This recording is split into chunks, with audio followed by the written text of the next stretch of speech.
Assalamualaikum warahmatullahi wabarakatuh. Alhamdulillah, wassalatu wassalamu ala rasulillah. Segala puji dan puja kehadirat Allah subhanahu wa ta'ala, juga salawat dan taslim kepada Nabi besar Muhammad sallallahu alaihi wa ala alihi wa sahbihi wasallam. Saudaraku seiman, kita akan melanjutkan bedah buku kita seperti biasa di Senin sore hari. Kita akan melanjutkan bedah buku kita Hisnul Muslim min Adhkar Alkitab was Sunnah, atau terjemahnya kumpulan doa dalam Al-Quran dan Hadis, yang ditulis oleh Syekh Sa'id bin Wahf Al-Qahtani rahimahullah. Dan kita akan masuk ke bab 83, yaitu doa apabila melihat orang yang mendapat musibah. Doa apabila melihat orang yang mendapat musibah. Teman-teman sekalian, cobaan akan datang dalam hidup seseorang, gitu kan. Jadi semua itu sudah berpasang-pasangan. Artinya ada saatnya kita diberikan kesehatan, ada saatnya kita sakit, ya. Ada saatnya kita kenyang, ada saatnya kita lapar tentunya. Ada saatnya kita muda, ada saatnya kita tua. Ada saatnya kita hidup, ada saatnya kita mati, gitu ya.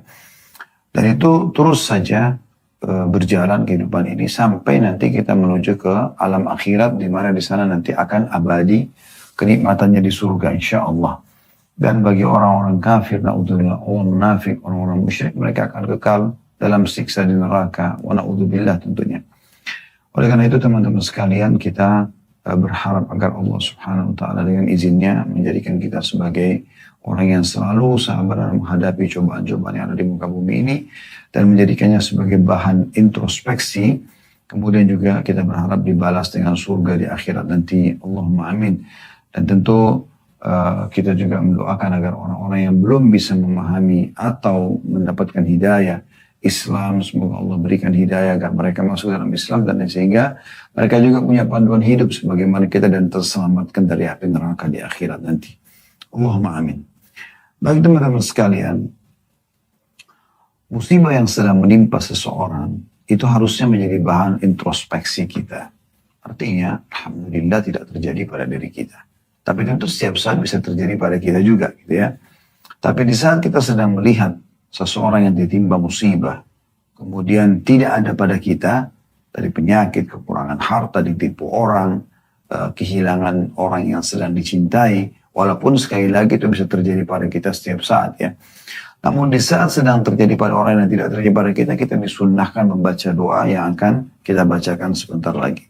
Yaitu doa, di sini dalam bab ini cuma satu doa, diriwayatkan oleh Tirmidzi di jilid 5 halaman 494 dan jilid 5 halaman 493. Juga disebutkan dalam Sahih At-Tirmidzi oleh Al-Albani rahimahumullah, semuanya jilid 3 halaman 153. Bunyi doanya adalah ajaran Nabi SAW, Alhamdulillahilladzi afani mimma btalaka bihi wa faddalani ala kathirin mimman khalaqa tafdila. Segala puji bagi Allah yang telah menyelamatkanku dari ujian yang Allah timpahkan kepadamu, dan telah memberiku kelebihan yang melimpah dibanding banyak orang yang telah Dia ciptakan. Doa ini teman-teman bukan bertujuan menyakiti hati orang yang sedang ditimpa musibah. Kita juga tidak disunnahkan untuk mengucapkan langsung di depan wajah dia, ya. Tetapi saat kita melihat dan dia tidak mendengarkan, kita membaca doa ini. Kita mengatakan segala puji bagi Allah yang telah mengujikan ini padamu dan menyelamatkan aku dari apa yang diujikan kepadamu ini, dan telah mendahulukan aku dari sekian banyak yang Dia ciptakan. Jadi ini doa yang sangat luar biasa, bermanfaat agar kita menyadari Allah sedang memberikan nikmat kepada kita karena tidak mengujikan seperti yang diujikan kepada orang tersebut, sekaligus kita mensyukuri nikmat yang sedang ada. Karena ingat potongan doa pertama ini adalah, atau potongan pertama dari doa ini, Alhamdulillah alladzi afani. Segala puji bagi Allah yang telah menyelamatkan aku. Ya. Jadi kita bersyukur kepada Allah atas nikmat yang sedang ada. Mata masih bisa melihat, telinga mendengar, lisan bisa mengucapkan, tangan bisa menjamah, kaki melangkah, organ-organ tubuh kita masih berfungsi, ya. Dan kita masih mendapatkan nikmat-nikmat Allah SWT. Apalagi kalau kita bisa mendapatkan yang Nabi SAW sebutkan, siapa yang bangun di pagi hari dalam kondisi aman di tempat tinggalnya, di kotanya, di rumahnya, di kotanya, di negaranya, dan mu'afan fi jasadi, sehat badannya, lahu qutu yaumi, dia memiliki makanan dia untuk hari itu, faka'annama hizat lahu dunia, maka seakan-akan dunia telah dia dapatkan seluruhnya. Oleh karena itu, kita bersyukur kepada Allah subhanahu wa ta'ala. Dari sisi lain, kita mengambil pelajaran betapa besar ya Allah subhanahu rahmat Allah subhanahu wa ta'ala kepada kita, karena Allah selamatkan dari apa yang diujikan kepada orang tersebut. Dan ini bisa kita lihat setiap saat, misalnya kita lagi jalan, ada orang tabrakan, ada orang yang pincang, ada orang yang punya kekurangan fisik, ada orang yang mengemis, sementara kita tidak mengemis, dia miskin, kita Allah berikan nikmat kekayaan misalnya. Banyak sekali yang bisa kita amalkan doa ini. Namun sekali lagi teman-teman sekalian, isinya ada dua doa ini, bersyukur kepada Allah SWT, dan ini adalah aplikasi daripada perintah Allah Subhanahu wa taala dalam surah Ibrahim, A'udzu billahi minasyaitonir rajim, la in syakartum la azidannakum. Kalau kalian bersyukur saya pasti akan tambah. Wala in kafartum in adzabi lasyadid. Kalau kalian kufur siksaku amat pedih, gitu kan? Juga sisi yang lain kita merenungi besarnya rahmat Allah Subhanahu wa taala, juga penyelamatan Allah ya kepada kita dari apa yang diujikan kepada orang tersebut. Dan akhirnya kita lebih bisa merenungi dan menguatkan syukur kita tadi kepada Allah Subhanahu wa taala, karena sedang tidak diuji atas apa yang sedang datang kepada orang tersebut. Baik, ini teman-teman sekalian isi doanya, kurang lebih isi doanya.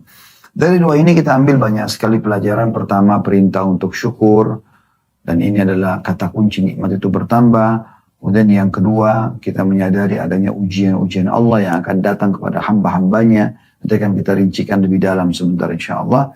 Dan kemudian juga bagaimana kita melihat dan melirik rahmat Allah yang sangat luas, karena telah menyelamatkan kita dari musibah atau cobaan yang datang kepada orang-orang. Baik teman-teman sekalian, kita akan coba rincikan, ada namanya ujian yang akan datang kepada setiap individu. Ya, ini Anda bisa lihat dalam surah Al-Baqarah. Ya. Surah Al-Baqarah, surah nomor 2, di 155-nya saya bacakan. A'udzu billahi minasyaitonir rajim. وَلَنَبْلُوَنَّكُمْ بِشَيْءٍ مِّنَ الْخَوْفِ وَالْجُوعِ وَنَقْصٍ مِّنَ الْأَمْوَالِ وَالْأَنفُسِ وَالثَّمَرَاتِ وَبَشِّرِ الصَّابِرِينَ. Sungguh kami akan beri cobaan kepadamu. Maksudnya setiap individu kita akan diuji seperti ini. Tidak ada yang lolos dari sini. Ya, pasti dia akan rasakan ini semua. Muslim atau orang kafir. Kami akan uji kalian, kata Allah, dengan sedikit ketakutan, kekhawatiran, kelaparan. Ya, kita hampir tiap hari merasakan lapar kan, tapi memang bisa hilang pada saat Allah mudahkan kita dapat makanan gitu kan. Kekurangan harta. Dan juga jiwa. Orang-orang yang kita cintai meninggal misalnya. Dan juga hasil panen buah-buahan. Dan beritakanlah berita gembira kepada orang-orang yang sabar. Jadi Allah Subhanahu wa taala sebutkan sini akan ada ujian-ujiannya. Allah berikan ujiannya. Dan ini akan datang kepada siapapun. Nah, khusus masalah ujian ini, teman-teman sekalian, ya, ini terjadi juga pada para nabi-nabi. Bukan cuma kita saja. Orang-orang mulia pun akan datang kepada mereka itu. Ya. Bahkan Nabi SAW memastikan dalam beberapa sabda beliau, kalau nabi-nabi orang yang paling berat ujiannya. Ujian ini hikmahnya banyak sekali ya. Di antaranya kita jadi tahu kita punya Tuhan. Dan kita bisa kembali kepada Tuhan kita. Karena kalau kita sedang diberikan nikmat yang ciptakan kita Allah, yang ciptakan nikmat itu Allah, yang bisa mempertahankan hanya Allah. Kalau kita diberikan ujian yang ciptakan kita Allah, yang ciptakan ujian tersebut Allah, yang bisa mengangkatnya pun hanya Allah. Jadi ini poin yang harus kita fahami baik-baik. Ya. Dan Nabi SAW mengingatkan kepada kita pada saat ditanya oleh Mus'ab bin Sa'id radhiyallahu anhu. Sa'id ayahnya sahabat, Mus'ab adalah tabi'in. Dia meriwayatkan dari ayahnya, Ayahnya Sa'id bin Sa'id berkata radhiyallahu anhu, "Ya Rasulullah, ayyun nasi asyaddu bala'a?" Wahai Rasulullah, manusia manakah yang paling berat ujiannya? Maka Nabi SAW bersabda, "Al-anbiya'u thummal amsalu thummal amthalu fal amthal." Para nabi-nabi, kemudian yang semisalnya dan yang semisalnya, maksudnya yang dekat dengan imannya para nabi-nabi itu. Fayubtala rajulu ala hasb dinihi. Fa in kana dinu sulban ishtadda bala'uhu wa in kana fi dini riqqatun ibtuliya ala hasabi dinihi. Fama yabrahul bala'u bil 'abdi hatta yatrukahu yamshi 'ala al-ardi ma 'alayhi khati'ah. Para nabi-nabi yang paling berat ujiannya, kemudian yang semisalnya, yang dekat dengan imannya para nabi-nabi, yang semisalnya. Seseorang akan diuji sesuai dengan kondisi keimanan agamanya atau kekuatan agamanya. Apabila agamanya kuat, kokoh, maka semakin berat pula ujiannya. Gitu kan? Apabila agamanya lemah, maka ia akan diuji sesuai dengan kualitas agamanya. Seorang hamba senantiasa akan mendapatkan ujian atau cobaan hingga dia berjalan di muka bumi dalam keadaan bersih dari semua dosa. Bersih dari semua dosa. Mungkin Anda dibisikkan oleh syaitan mengatakan, kalau begitu tidak enak menjadi orang yang kuat imannya karena ujiannya berat. Fahami dulu teman-teman sekalian. Ujian ini bukan siksaan. Bukan siksaan. Tapi bentuk kasih sayang Allah kepada dia. Contoh misal, sakit. Mungkin kalau orang-orang yang lemah imannya sembuh dalam 3 hari, orang beriman mungkin bisa sampai 5 hari, 6 hari. Sehingga dia lebih banyak mendapatkan pahala dan juga lebih memangkas waktu umurnya dalam ketaatan. Karena orang kalau sedang dalam keadaan cobaan, ujian, tertutup sekali pintu maksiat kepada dia. Ya. Artinya orang kalau lagi sakit, diajak ke diskotik, ke bar, dia akan mau pergi karena lagi sakit gitu kan. Kalau dia orang beriman, dia akan sibuk malah beribadah kepada Allah Subhanahu wa Ta'ala. Terlebih lagi itu juga akan jadi pembersihan dosanya sebagaimana akan kita jelaskan nanti insya Allah.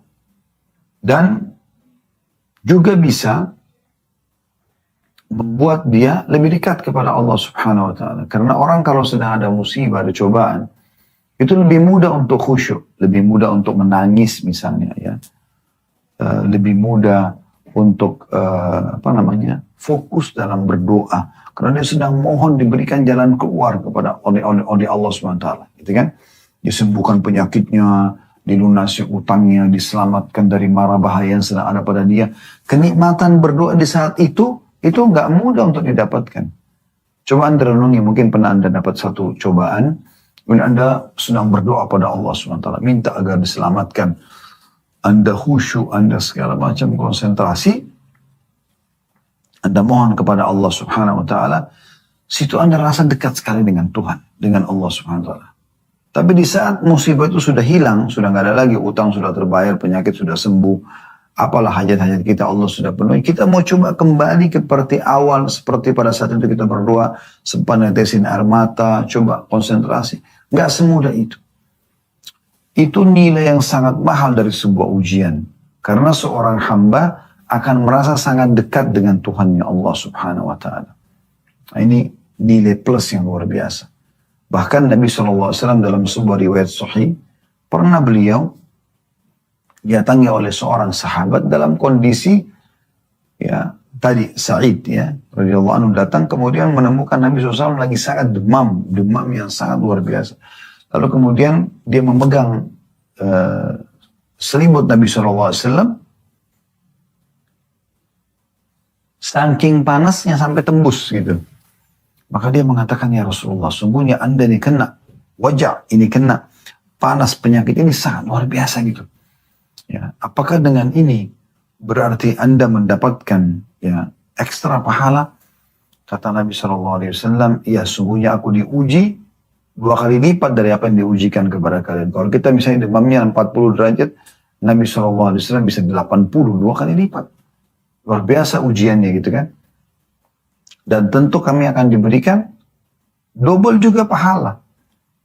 Beda gitu. Lalu kemudian sahabat ini mengatakan, siapa kira-kira orang yang paling berat ujiannya? Kata Nabi SAW seperti hadis tadi, para nabi-nabi, kemudian datang orang-orang yang setelahnya. Ya. Dan Nabi SAW sudah mengatakan kepada kita sebuah kata kunci yang menarik gitu. Ya. Dalam sebuah riwayat yang sahih, beliau pernah mengatakan, ya, liya'zil muslimina fi masaibihim al-musibatu bi. Musibah yang menimpaku sungguh akan menghibur kaum muslimin. Ya. Atau dengan mengingat musibahku, maka musibah mereka akan ringan. Dalam riwayat yang lain, man azamat musibatuhu falyadhkur musibati fa innaha satahawwanu alaihi musibatuh. Siapa saja yang merasa berat ketika menghadapi sebuah musibah atau ujian, maka ingatlah musibah yang menimpahku. Ia akan merasa ringan menghadapi musibah tersebut. Ya. Artinya, kita coba lihat bagaimana Nabi SAW dikaruniai 3 anak laki-laki. Qasim yang pertama, Abdullah yang kedua, dan kemudian Ibrahim yang ketiga. Siapa di antara kita teman-teman sekalian pernah mendapatkan 3 anak laki-laki yang Anda harapkan menjadi generasi penerus Anda nanti, wafat semuanya. Baru lahir beberapa waktu meninggal Qasim. Dijulukannya Abul Qasim alaihissalatu wassalam. Kemudian lahir Abdullah juga meninggal. Kemudian setelah itu ini dari Khadijah ya. Kemudian dari yang lain istrinya Maria lahir Ibrahim juga wafat. Sampai waktu meninggal Ibrahim, Nabi SAW sempat tetesin air mata. Tapi apa yang beliau mengatakan, wahai Ibrahim, sesungguhnya kami sedih berpisah denganmu. Tapi lisan kami tidak akan mengucapkan kecuali yang Tuhan kami ridho. Ya, menerima cobaan tersebut.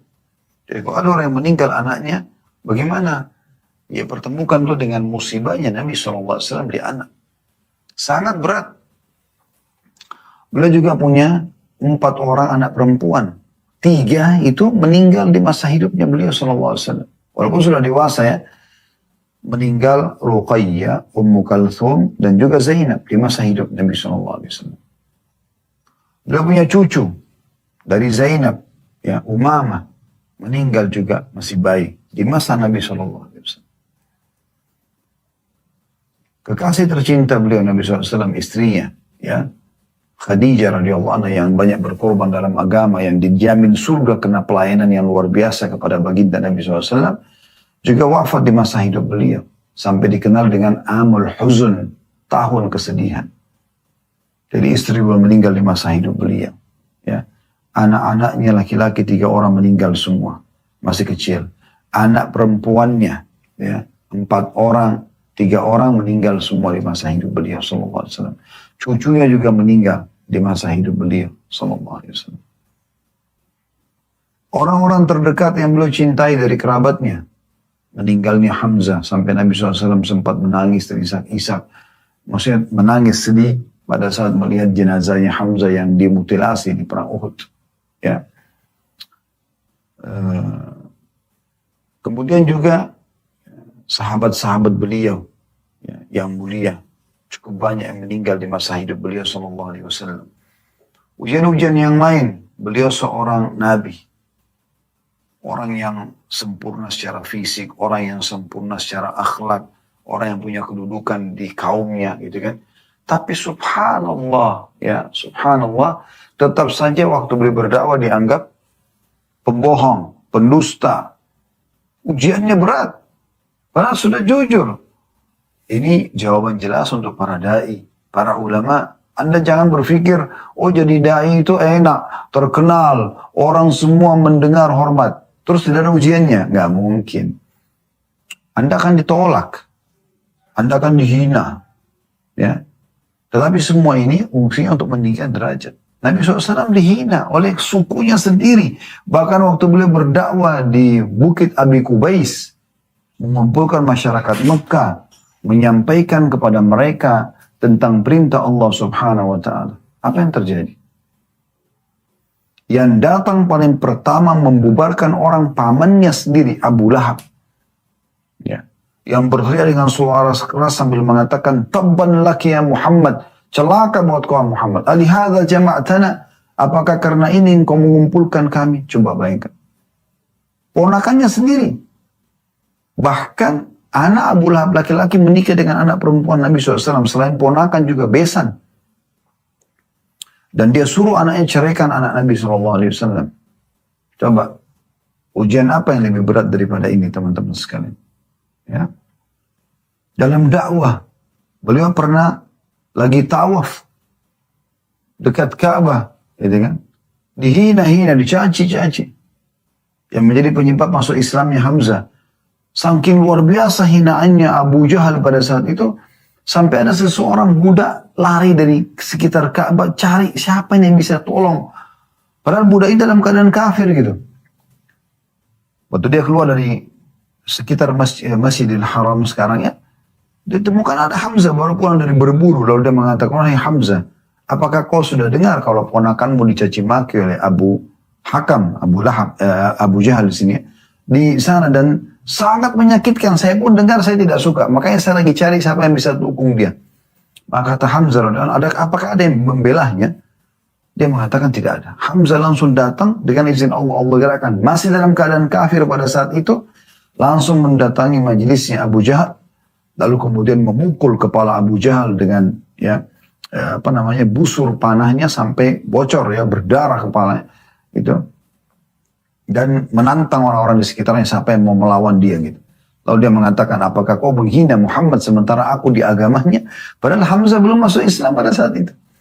Sampai waktu Hamzah pulang, Hamzah bingung gitu. Dia mengatakan, "Ya Allah," memang mereka orang Mekah yakin ada Tuhan namanya Allah, tapi belum, mereka masih syirik menyembah Allah dengan juga menyembah patung-patung yang ada di sekitar Ka'bah. Maka dia mengatakan, "Aku sudah malu dengan perkataanku, aku bingung. Apakah aku harus mengikuti sekarang ajarannya Muhammad atau aku tetap dengan agama nenek moyangku? Kalau dengan agama nenek moyangku, aku malu. Aku sudah mengatakan di agama Muhammad. Kalau aku tidak masuk agama Muhammad juga, aku sudah terlanjur ucapkan. Tunjukkan aku yang benar." Maka hatinya lunak untuk masuk Islam. Gitu ya. Tapi Nabi SAW waktu itu dihina.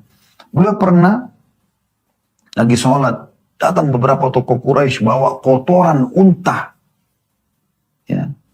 Saya belum, Allahu a'lam ya, insyaAllah Allah jaga, tapi kita belum temukan ada dai yang begitu lagi sholat dituangkan kotoran hewan di kepalanya. Wa na'udzubillah, gitu kan. Tapi begitu berat cobaan gitu ya. Maksudnya semoga Allah selamatkan kita. Tapi Nabi SAW begitu ujiannya, musibah berat gitu. Lagi sholat dituangin kotoran unta, lagi sujud kepada Allah. Coba bayangkan. Sampai Fatimah radhiyallahu anha al-Batul datang, lalu kemudian membersihkan dari ayahnya sambil menangis. Ya. Pernah juga dikeroyokin Nabi SAW oleh pemuda-pemuda Quraisy. Maka Abu Bakar datang, lalu kemudian membela Nabi SAW sambil mengatakan, "Ataqtuluna rajulan an yaqula rabbi Allah?" Apakah kalian mau membunuh seseorang yang hanya mengatakan Tuhanku Allah? Padahal kalian sendiri yakin Ka'bah juga ini Tuhannya namanya Allah. Gitu. Cobaan demi cobaan, ujian demi cobaan. Pernah beliau sudah lihat hampir 10 tahun ditolak dakwanya di Mekah. Orang-orang Quraisy buat peraturan-peraturan yang sangat ketat. Siapapun yang tanya tentang Nabi SAW dan Muslimin digebukin. Nanya aja nggak boleh. Jadi nggak ada orang nanya, nggak ada orang mau tahu. Sehingga dakwah betul-betul 13 tahun tidak bisa berkembang. Coba bayangkan. Padahal mereka sampaikan kebenaran. Allah berfirman. Beliau juga bersabda SAW. Beliau sampaikan kebenaran agar meninggalkan kesyirikan. Ya. Beriman kepada Allah subhanahu wa ta'ala. Maka pada saat itu beliau pun ambil inisiatif ya, untuk pergi ke kota Taif. Pada saat tiba di kota Taif, subhanallah ya. Sebelum tiba di sana, pamannya Abu Lahab sudah pergi duluan dan menyampaikan kepada tokoh-tokoh Quraisy di sana, kalau nanti akan datang seseorang namanya Muhammad itu ponakanku, aku lebih kenal, dia penyihir, jangan didengar.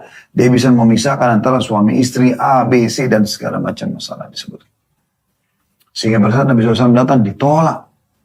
Lagi datang berdua saja dengan seorang sahabat datang ke sana. Lalu kemudian ditolak mentah-mentah, tidak juga sampai situ. Pemimpin kota Taif waktu itu ada 3 orang bersaudara, adik kakak semuanya, memerintahkan masyarakatnya untuk melempari kaki Nabi SAW. Jadi setiap kaki Nabi SAW yang diangkat dilempar batu.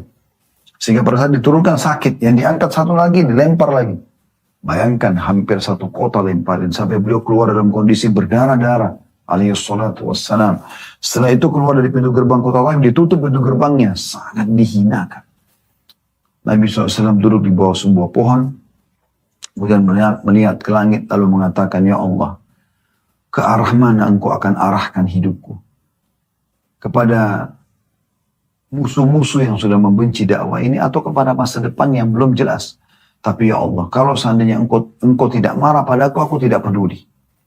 Di saat muncul kesabaran yang seperti itu luar biasa, Jibril AS datang lalu mengatakan, "Hai Muhammad, bersamaku sekarang malaikat khusus yang mengurus semua gunung-gunung di muka bumi ini.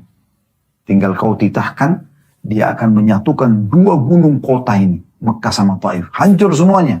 Dan dakwamu akan menyebar. Atau opsi lainnya, kau bersabar, dakwamu juga akan tersebar." Maka kata Nabi SAW, "Aku bersabar." Coba, luar biasa gitu. Orang sudah sakitin, dia masih bisa bersabar, SAW. Dia mengatakan, "Aku akan bersabar. Aku akan bersabar." Semoga saja dari keturunan mereka keluar orang yang beriman kepada Allah. Subhanallah, doa ini mustajab.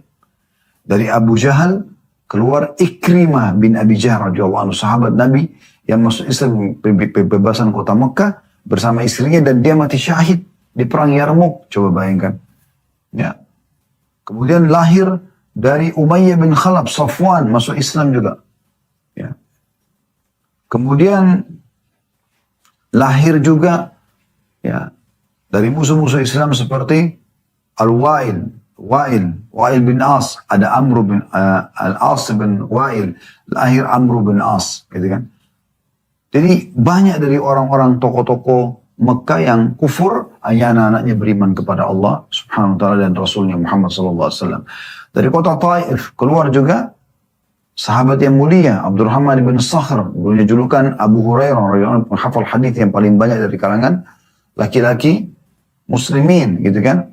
Subhanallah, beliau keluar dari kota Taif, dari suku Daus, ya. Dan sekian banyak, gitu kan, orang-orang yang beriman dari dua kota ini. Itu kesabaran beliau dalam berdakwah.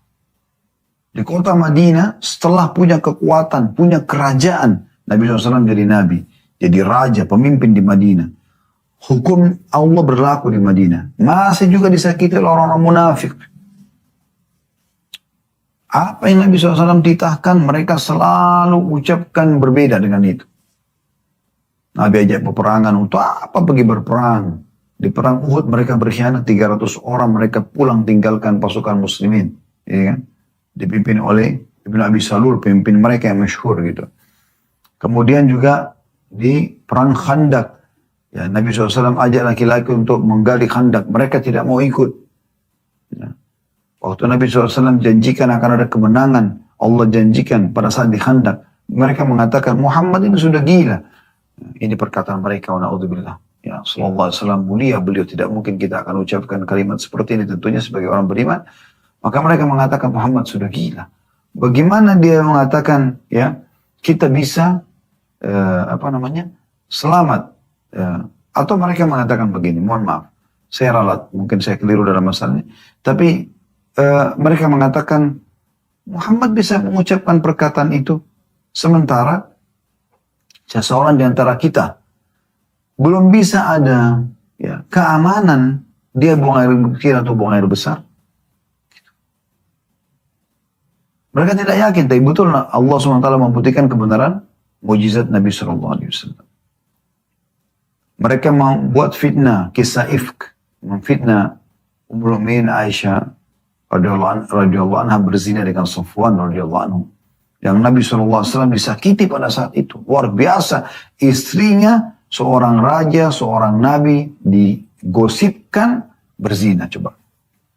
Dan wahyu terputus pada saat itu. Belum turun. Ingat saya sekitar sebulan gitu.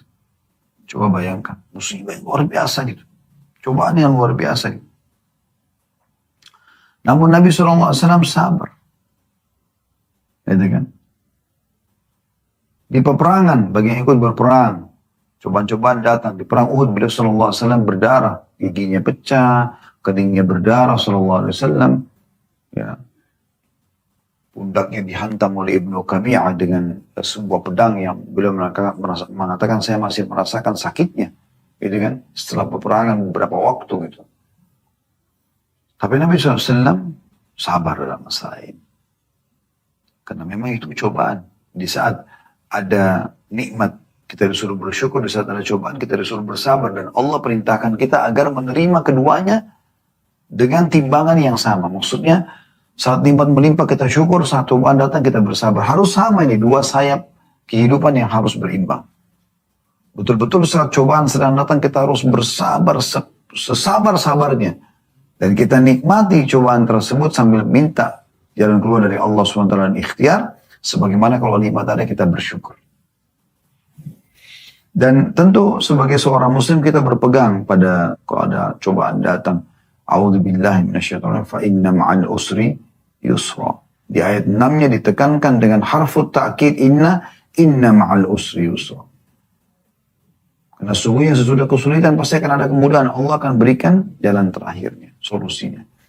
Dan di ayat 5 ayat 6-nya, sesungguhnya sesudah kesulitan pasti akan ada kemudahan.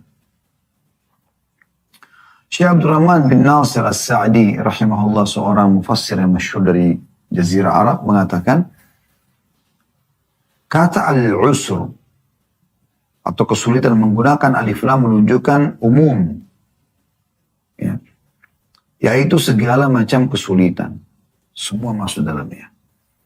Hal itu menunjukkan bahwa bagaimanapun sulitnya, akhirnya akan ada kemudahan. Begitu maksudnya. Jadi al-usr sini bukan cuma kesulitan yang berat, yang kecil pun akan sama. Dan Nabi SAW memastikan dalam sebuah sabda beliau, wa anna ma'al usri usra. Pastikanlah setelah kesulitan akan ada kemudahan. Tapi di saat orang bisa menerima ujian tersebut, maka dia akan mendapatkan pahala. Ingat selalu statement Umar bin Khattab radhiyallahu anhu, beliau mengatakan kalau ada orang diberikan ujian, kemudian dia bersabar bisa menerima itu, maka dia akan mendapat pahala, dia akan mudah melaluinya, karena dia tahu ini ada ajang pahala, dia akan jaga muridnya untuk berkeluh kesah. Ya, kemudian yang ketiga, dia akan dapat solusi atau jalan keluarnya.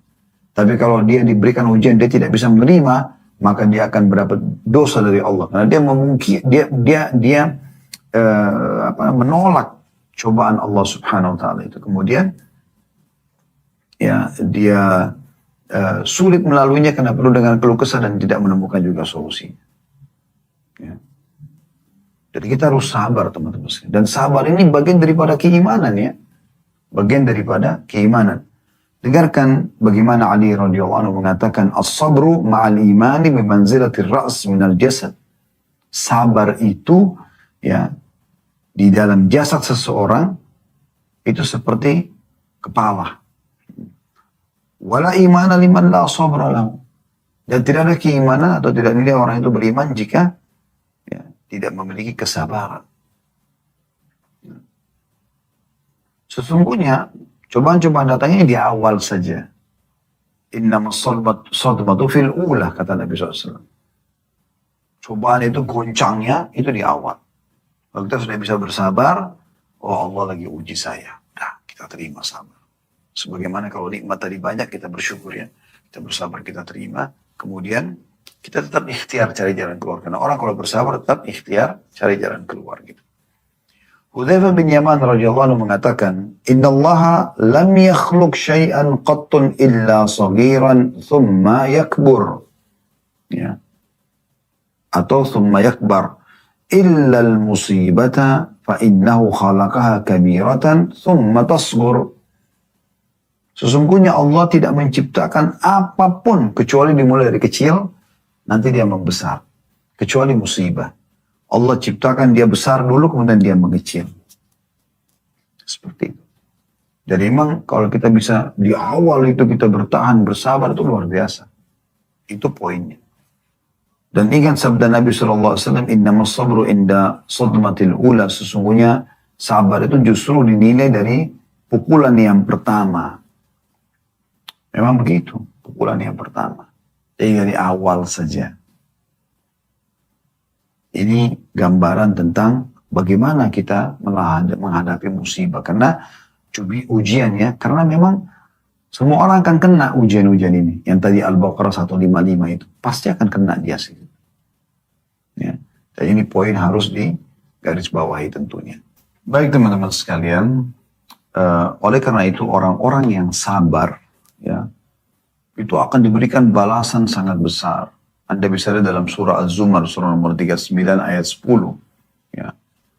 A'udzu billahi minasyaitonir rajim. Az-Zumar surah nomor 39 ayat 10. Innama yuwaffas sabirun ajran bighairi hisab. Sesungguhnya orang-orang yang sabar itu akan diberikan balasan tanpa ada batasannya, gitu ya. Itu sedikit tambahan berhubungan dengan masalah ujian tadi. Nah, kita ada lagi poin yang perlu kita garis bawahi tentang masalah sebab-sebab ujian itu. Ada sebab ujian itu karena memang Allah ingin tinggikan derajatnya. Jadi tanpa sebab dia tiba-tiba diuji oleh Allah. Dia bangun tidur sakit gitu kan. Dia utangkan orang dari uang halal tapi ada orang yang telat bayar. Nah itu bisa saja murni ujian untuk meninggikan derajat dia. Jadi ada derajat-derajat di surga yang tidak bisa dijangkau kecuali dengan ujian-ujian ini. Atau memang ada dosa yang dia lakukan. Itu bisa jadi penyebabnya. Ya. Jadi karena ada dosa yang dia lakukan maka Allah datangkan ujian tersebut. Tujuannya agar membersihkan dosa-dosa itu. Ya. Jadi bisa saja salah dari dua sebab ini. Nah kalau dari dosa itu bisa terjadi teman-teman sekalian. Ya. Seperti Allah sebutkan dalam surah Asy-Syura ya, ayat 30. A'udzu billahi minasyaitonir rajim. Wa ma asabakum min musibatin fabima kasabat aydikum wa ya'fu an katsir. Dan apa saja musibah yang menimpa kamu, maka adalah disebabkan karena perbuatan dirimu. Maksudnya tadi, ya cobaan yang datang memang karena ada dosa yang dia lakukan. Dan Allah memaafkan sebagian besar dari kesalahan-kesalahanmu. Ibnu Katsir mengatakan dalam tafsir surah Asy-Syura ayat 30 ini, rahimahullah, wahai sekalian manusia ketahuilah bahwa musibah yang menimpa kalian tidak lain adalah disebabkan karena dosa yang kalian dahulu perbuat. Dan Allah memaafkan kesalahan-kesalahan kalian tersebut. Dia bukan hanya tidak menyiksa kalian, namun Allah langsung memaafkan dosa yang kalian perbuat. Karena memang Allah akan menyiksa seorang hamba, ya, disebabkan karena dosanya. Tapi kalau ada musibah, dia rasa berat, tapi akan menjadi pembersihan dosa. Jadi tidak ada lagi hukuman nanti di akhirat. Allah SWT amankan. Itu dipaparkan dalam sebuah hadis yang sahih riwayat Muslim, nomor 2573 dari hadis Abu Sa'id Al-Khudri radhiyallahu anhu, beliau mengatakan bahwasanya ya Rasulullah SAW bersabda, "Ma yusibul mu'minu min wasabin wala nasabin wala saqamin wala haznin hatta al-hammi yuhammuhu illa kuffira bihi min sayyiatihi." Tidaklah seorang mukmin tertimpa satu ujian berupa sakit, ya, bahkan mungkin yang tak kunjung sembuh gitu kan, rasa capek, sedih, ya, gangguan orang, atau kekhawatiran, ya, ketakutan yang menerpa, melainkan akan menjadi pembersihan dosa-dosanya. Ya, rasa sumpek misalnya. Juga dalam hadis yang lain diriwayatkan oleh Imam Ahmad, ya, di jilid 4 halaman 98 dan disahihkan oleh Syekh Shu'aib Al-Arnaut, ya. Sabda Nabi SAW dari Muawiyah radhiyallahu anhu, "Ma min syai'in yusibul mu'minu fi jasadihi yu'dhihi illa kaffarallahu anhu bihi min sayyi'atihi." Tidaklah suatu musibah atau ujian menimpa jasad seorang mukmin dan itu menyakitinya, melainkan akan membersihkan atau menghapuskan dosa-dosanya. Jadi memang bisa sebabkan itu. Begitu juga perkataan yang menarik dari Ad-Dahhak rahimahullah, seorang tabi'in masyhur, "Ma na'lam ahadan hafidhal Qur'an thumma nasiyahu illa bidham." Kami tidak pernah mengenal ada orang yang hafal Quran kemudian dia lupa kecuali disebabkan karena dosa yang dia lakukan. Gitu. Ini penting sekali. Lalu Dahhak membaca firman Allah Subhanahu wa taala surah Asy-Syura tadi, ya. Ayat 10, ya, tentang masalah musibah itu disebabkan karena perbuatan tangan sendiri. Lalu beliau mengatakan, wa ayyu musibatin a'dham min nisyanil Qur'an. Dan musibah apa kira-kira yang lebih berat daripada melupakan Al-Qur'an. Ya. Jadi itu disebabkan karena masalah tadi. Baik. Yang kedua teman-teman sekalian, itu yang pertama ujian ya. Yang bisa datang gitu. Yang bisa disebabkan karena peninggian derajat, tinggal bersabar, nikmatin saja sambil ikhtiar, atau memang karena dosa sekaligus jadi pembersihan dosa kita. Ya. Kemudian yang kedua adalah bencana yang sifatnya datang merata. Banyak orang yang kena tsunami, banjir, gempa, apalah gitu. Nah ini disebabkan memang karena masalah dosa-dosa yang merata. Dosa-dosa yang merata. Dan dibiarkan gitu. Karena Allah subhanahu wa ta'ala tidak akan pernah menyiksa satu negeri kalau mereka tidak berbuat zalim. Tidak mungkin. Pasti kan ada dosa. Itu dijamin. Anda bisa lihat. Dalam surah Hud, surah nomor 11 ya, ayat 117. A'udzu billahi minasyaitonir rajim. Wa ma kana rabbuka liyuhlikal qura bidzulmin wa ahluha muslihun. Tidak akan pernah hai Muhammad Tuhanmu membinasakan satu negeri, mendatangkan satu bala, bencana yang besar, ya, sementara penduduknya berbuat kebaikan. Gak mungkin. Selama mereka muslihun, maknanya adalah patuh kepada Allah dan Rasulnya, berbuat kebaikan, tidak zalim pada orang-orang, tidak bermaksiat, tidak saling menzalimi satu sama yang lain, tidak akan mungkin Allah binasakan. Bahkan kalau ada orang ya yang beristighfar, memohon ampun, dan itu banyak di wilayah itu, maka bisa saja Allah selamatkan dari musibah. Waktu orang-orang Quraisy menantang Nabi SAW untuk datangkan hukuman Allah, Allah mengatakan, wa ma kana Allah liyu'adzibahum wa hum yastaghfirun. Dan tidak mungkin Allah membinasakan mereka sementara mereka beristighfar. Rahmat Allah luas sekali gitu. Kemudian juga dalam surah Al-Qasas, surah nomor 28, ayat 59. Coba dibuka dan dicatat baik-baik ya. Tadi surah Hud, surah nomor 11, ayat 117. Ya, kemudian sekarang surah Al-Qasas, surah nomor 28, ayat 59. Bunyinya, a'udzu billahi minasyaitonir rajim.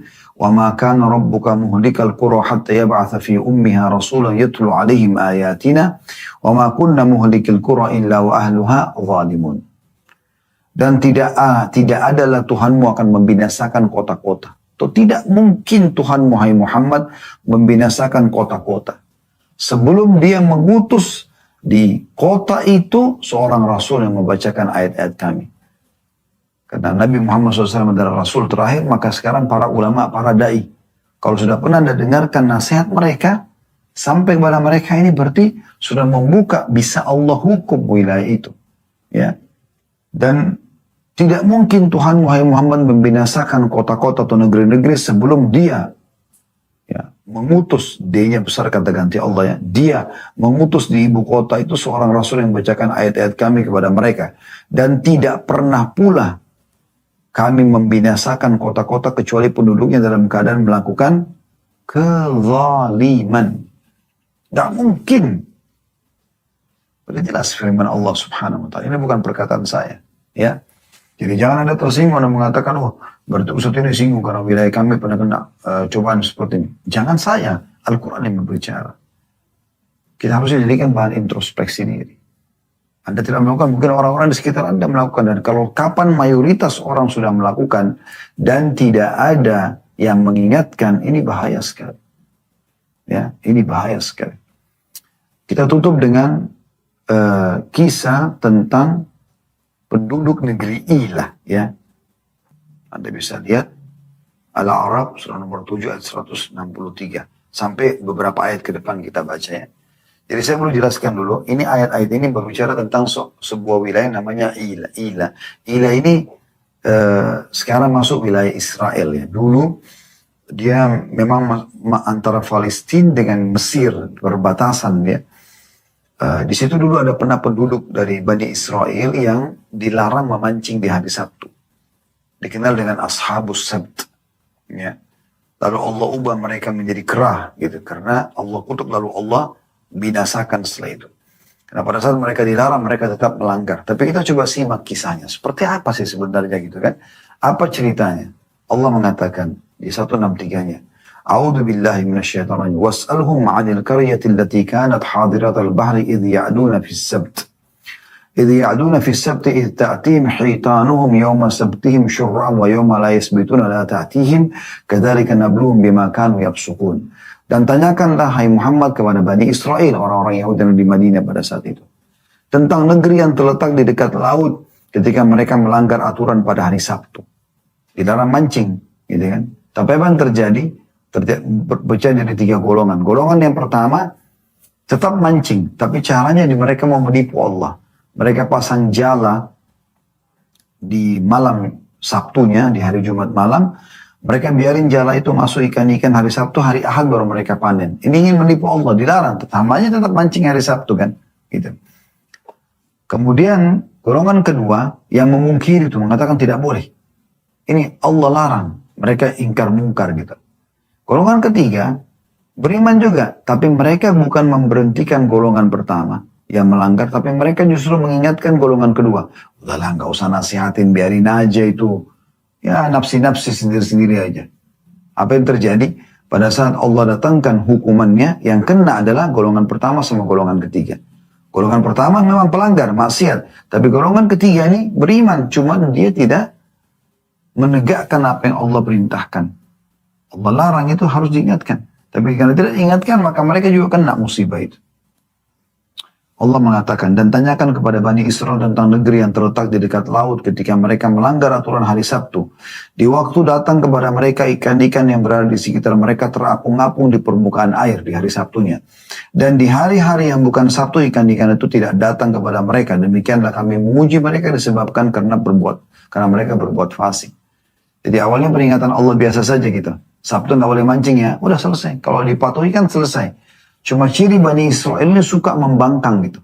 Anda tahu juga tentang surah Al-Baqarah kan. Pada saat ada seseorang di antara mereka yang wafat. Kemudian mereka datang kepada Musa AS minta agar diberikan petunjuk nih. Ya bagaimana kita bisa tahu pembunuhnya. Karena nggak jelas malam-malam dibunuh, pagi hari kami temukan sudah tergeletak. Nggak ada CCTV zaman dulu gitu kan. Nggak ada media, nggak ada yang bisa membantu lah untuk itu. Maka Nabi Musa AS diperintahkan oleh Allah untuk menyampaikan kepada mereka suruh sembelih sapi betina. Sapi. Al-Baqarah kan surah Al-Baqarah tentang sapi betina. Ini sebab dinamakan surah itu. Suruh sembelih, ambil potongan dagingnya, tepuk ke badannya orang mati itu, maka dia akan bicara siapa yang bunuh.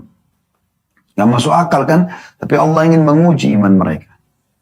Orang-orang beriman mau patuh, tapi orang-orang di antara mereka yang fasik, mereka mengatakan sapi apa? Warnanya apa? Sampai akhirnya Allah persulit mereka. Tadinya kalau mereka potong sapi apa saja bisa. Tapi karena mereka banyak nanya, akhirnya dipersulit sapi betina, warnanya kuning, kemas-kemasan, tidak pernah dipakai membajak. Setiap orang lihat pasti suka. Sampai karena mereka mengatakan, wa inna insyaallah, dan semoga kami insyaallah muhtadun, kami dapat petunjuk, maka baru Allah kasih petunjuk mereka. Tapi suka begitu. Nah di sini juga begitu. Dilarang pancing hari Sabtu, tetap saja mereka pancing hari Sabtu. Lalu Allah mengatakan, dan hari Sabtu itu Allah uji. Allah datangkan ikan-ikan sampai mereka bisa pegang dengan tangan mereka ikan-ikan itu. Orang beriman tidak akan sentuh. Tahu dilarang. Tetap walaupun ambil, tidak boleh. 164-nya. Wa idh qalat ummatun minhum lima ta'iduna qauman illahu muhlikum aw mu'adzibum 'adzaban syadida. Qalu ma'dziratan ila rabbikum wa la'allahum yattaqun. Dan ingatlah ketika suatu umat di antara mereka berkata, ya ini golongan pertama mancing tetap. Golongan kedua melarang. Golongan ketiga nih Allah ceritakan. Mereka berkata kepada golongan kedua. Ya. Ingatlah ketika ada satu umat di antara mereka berkata. Golongan ketiga bilang kepada golongan kedua ya. Mengapa kamu menasihati kaum yang Allah akan membinasakan mereka dan atau mengadab mereka dengan adab yang amat keras. Maka mereka menjawab. Golongan kedua menjawab. Agar kami mempunyai alasan atau pelepas tanggung jawab kepada Tuhan kami nanti. Kalau Allah tanya, kenapa kau tidak ingatkan yang orang buat salah? Maka kami bilang, kami sudah sampaikan. Dan supaya siapa tahu mereka bertakwa, siapa tahu mereka mau dengar. 165-nya, falamma nasu ma dzukiru bihi anjayna alladziina yanhauna 'anil su'i wa akhadna alladziina zalamu bi'adzabin ba'isin bima kanu yafsukun. Dan tak kala mereka melupakan apa yang telah diperingatkan kepada mereka, enggak boleh mancing hari Sabtu. Hukumnya Allah begitu pada saat itu. Kami selamatkan orang-orang yang melarang dari perbuatan jahat, golongan kedua tadi, ya. Dan kami timpakan kepada orang-orang yang zalim siksa yang keras disebabkan mereka selalu berbuat fasik, ya. Jadi golongan pertama sama golongan ketiga. Golongan pertama melanggar karena mancing tetap maksain Allah larang. Golongan ketiga karena tidak melarang mereka. Maka 166-nya Allah mengatakan falamma atau amma nuhu anhu qulna lahum kunu qiradatan khasiin.